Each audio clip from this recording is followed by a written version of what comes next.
I was on a day shift, 8 till 8. At 10 to 8 p.m, we had a call to a cardiac arrest. And signed onto the spare vehicle as soon as we could. And control sent us to back them up. We jumped in and basically followed them. We got the call from control for the arrest in Abercwmbia, which is an extremely rural part of mid-Wales. I picked my colleague up, Niall. We respond in pairs. So we got there about 10 minutes after the initial call to find that there was a bystander doing CPR. As we pulled up, we hadn't even stopped the car and I was already out. So I went up to the patient and basically took over CPR. When we arrived on scene at the farm track, the responders from Llanrindod, Welsh were also on scene, and they'd just arrived and they were starting to expose the chest. CPR was in progress. Just as we were about to put the pads on, Radar St John turned up in their ambulance. The Llanrindod CFRs were there just in front of us. We then assisted them in taking over the CPR. So we knew we had a fighting chance of trying to save the patient. He'd obviously been down for quite a while because it had taken us 10 minutes to get to the scene. The gentleman was outside, so it was quite difficult. The ground was unsteady and it was starting to get cold. The four of us did CPR between us, shocked him, oxygen, etc. Basically what we're trained to do. We delivered a series of shocks, a total of 7 shocks I believe, before an ambulance arrived from Newtown. On arrival at scene, we were met by 2 community first responder teams who seemed to have everything in order. At that point, we'd already delivered numerous shocks to the patient.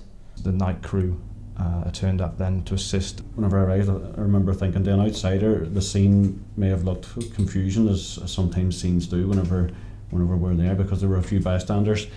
But it was a very well controlled and orderly scene, and everybody seemed to know the role and they were fitting in very well. So I reversed the ambulance, got it all ready, got the ramp down, got the stretcher out and got the scoop ready. It was starting to get dark as well at that point, so we had to think about light and start shining light on the scene. It made it quite difficult, certainly with a paramedic wanting to use the drugs. We were battling against the elements. It was cold, it was dark, and you're in a farmyard, and it's not an easy place to sort of work at the best of times. They were all there waiting for instruction, and any time anybody was asked to do something, they all did it very well. They all seemed to know the role. Attended then to assist the loading the patient in the back of the ambulance, where the 18th shock was delivered in the back of the ambulance, and then to our amazement, the patient started then to come round. As we got him in the back of the ambulance, he was coming round and he started to fight Tony off. Suddenly the patient's eyes opened, which was, I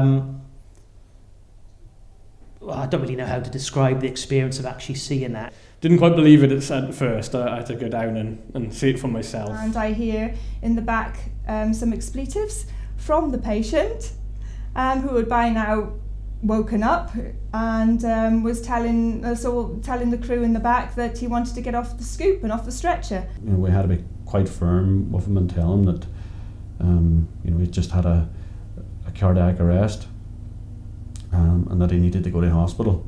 One of the first responders then decided to travel with the paramedic to Hereford Hospital, and we let the crew go then. So I asked a first responder to volunteer to come.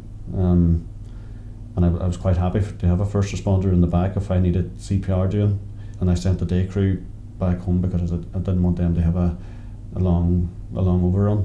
Because I actually went in the ambulance with the ambulance crew to Hereford. And we got him to resus in Hereford Hospital, and they were amazed in resus whenever we told them that he'd been shocked 18 times, and we got him into resus, and he was sitting up and he was saying that he was hungry. He was sitting up in bed wanting something to eat. It was absolutely amazing. I remember after clearing scene with control, driving away and stopping in a lay-by on the way back to our home base, and just thinking what sort of an experience it was to be there and to have helped that person actually come back alive.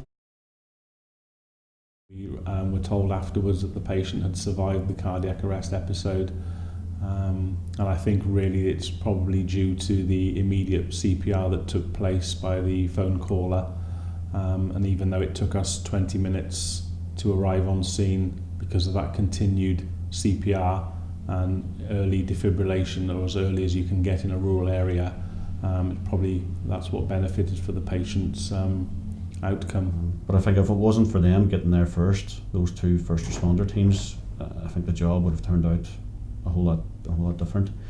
It just shows, community first responders, we were available, we were first on scene, and in the whole chain of events, we were part of ensuring that patient is still here today.